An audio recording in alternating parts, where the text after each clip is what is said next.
Welcome back to White Gaming for some more on Generation Zero.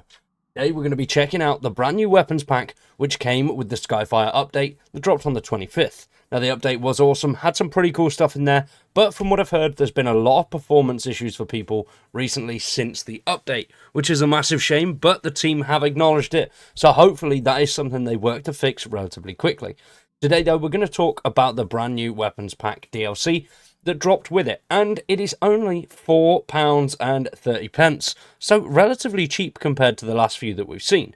And this one is actually really good. It contains 4 weapons: the Iron Condor, which is basically the Desert Eagle, the RACS 12 semi-automatic shotgun, which is, well, SPAS 12, and then the MGR6 grenade launcher, which is absolutely awesome and so much fun.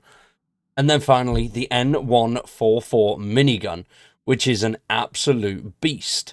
Now, all of these weapons accept augmentations if that is something that you are willing to do, and there are 5 crown variants of all of them.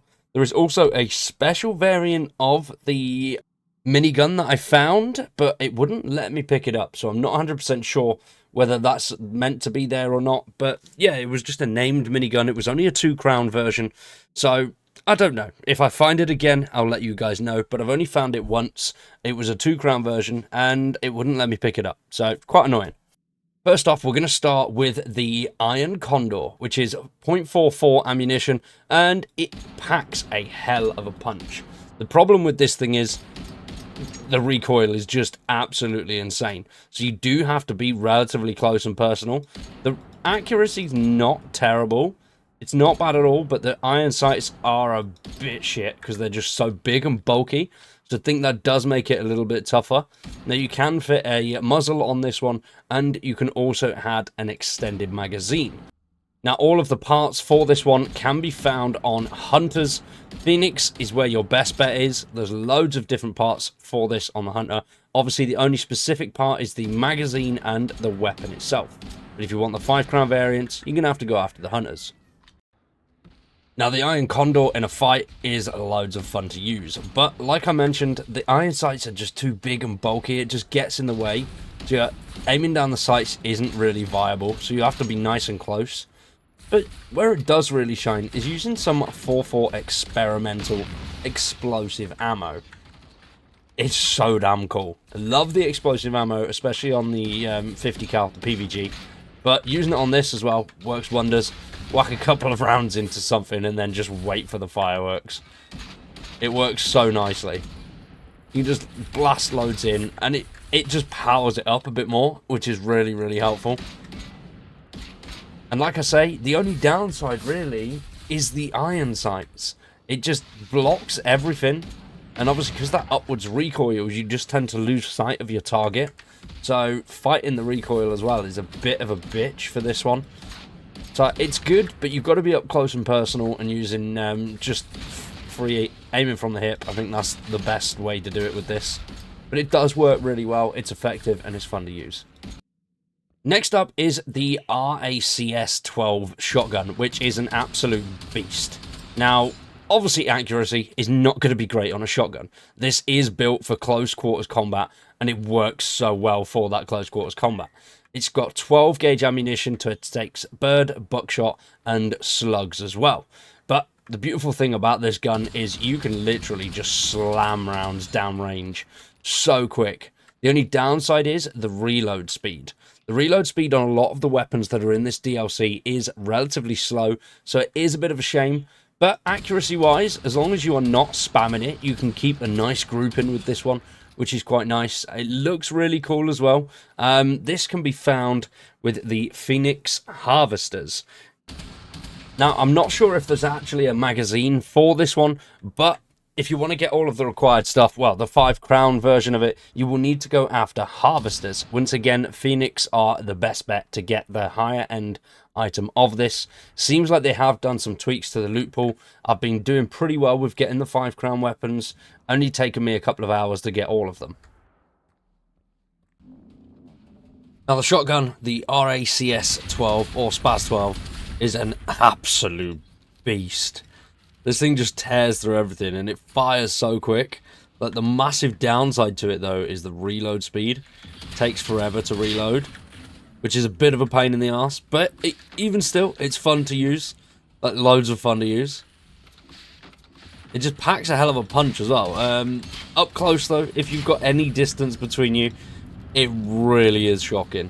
So you've got to make sure you're nice, close, and personal. Obviously, it takes all of the 12 gauge ammo anyway. So you pop some slugs in there if you do want to get a little bit further back. But wouldn't recommend it. Getting the sweet spots on the harvesters and tanks, it can be a decent little gun. It is quite fun to use. Then we have the MGR6 grenade launcher, which is an absolute beast of a weapon. Accuracy-wise, if you want to spam a load of grenades downrange, you're going to miss a lot of your targets. But if you're slow, precise, you can get a decent amount downrange. Now, this takes the 40mm grenades. It will also take the smoke and the electronic ones, but it takes a hell of a long time to reload. And I mean, like, really long, which is a bit of a shame for this one.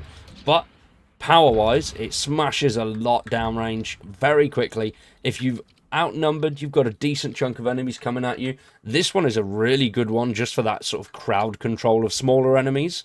It's not the greatest against some of the bigger guys like tanks and stuff like that, but it does work really well against the smaller crowds of things like hunters and runners. You can take out a decent chunk, and spamming it, it works really, really well. The only downside, like I say, is the reload speed is relatively slow. It takes a hell of a long time to reload all 6 of those high explosive cartridges. Now, if you do want to find the 5-crown variant of this, you will have to go for the Russian machines, more specifically the Spetsnaz Wolves. They have the best chance of dropping the 5-crown variant of this weapon. Now, the grenade launcher, as mentioned, just works wonders against some of those bigger enemies. You can just smash 6 rounds downrange and just run away. It's good for the bigger targets because you don't really have to worry too much about aiming down the sights. If you've got a bigger group, it works well because you can spam it and just leave a load of rounds off in the distance with a group. But overall, it's just too slow, I think. That reload animation, it just takes too long. It's not really effective. Like I say, against smaller machines, it's not that bad. But because you spend most of the time reloading it, it's just a pain in the arse. I don't really think it's worth the ammo that you use to take down some of the bigger machines. And against smaller machines, if you miss a couple of targets, then you're spending all your time reloading, so you just end up taking loads of hits.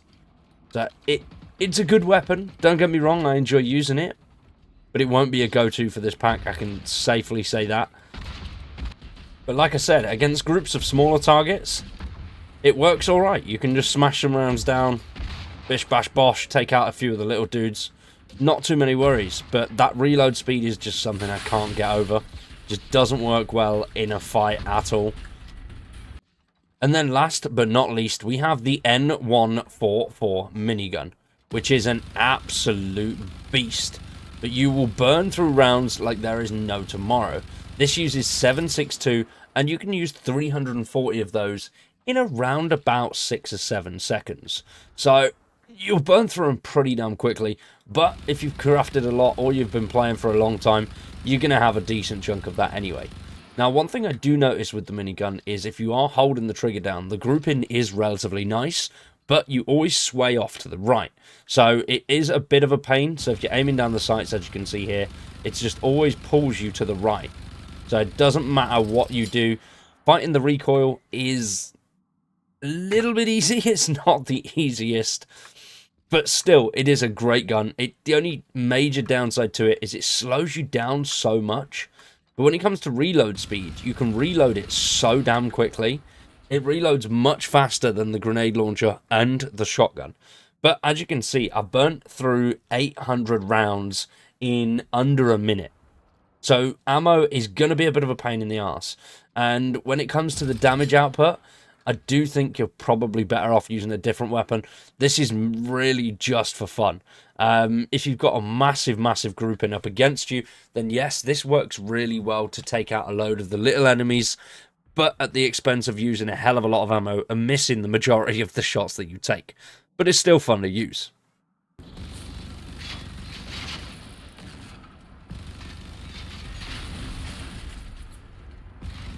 Now, despite how much ammo this thing uses, it is loads of fun, especially when you've got a big chunk of enemies just to let loose on. But that 350 round mag disappears so quickly.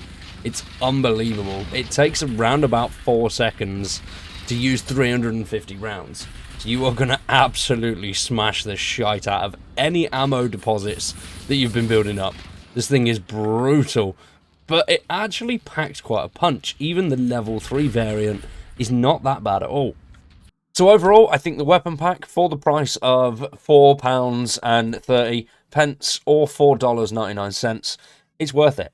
For me, I think anyway. I know there may be a few people that disagree with me, and I know I've always been against a lot of the weapon packs and haven't really bought them.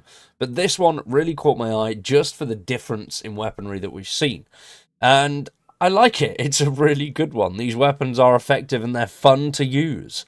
They're not like some of the other shit that we've seen, like the pitchfork and stuff like that. These are fun. They're really enjoyable. And since they've changed the loot pooling, I'm not spending 6-7 hours hunting for one 5 crown gun. I've got all of the 5 crown variants already in a matter of, what, it must have been 2 hours, farming all of these and taking the notes down to figure out where to get them all from. So overall, relatively fun, worth the money, I would say, if you're still playing Generation Zero daily. If you're just jumping back in, then probably not something for you, unless it's the reason that you're jumping back in. But let me know what you think down in the comments below. For now, though, I've been Wired. You've been awesome. Thanks for watching, and we'll see you in the next one.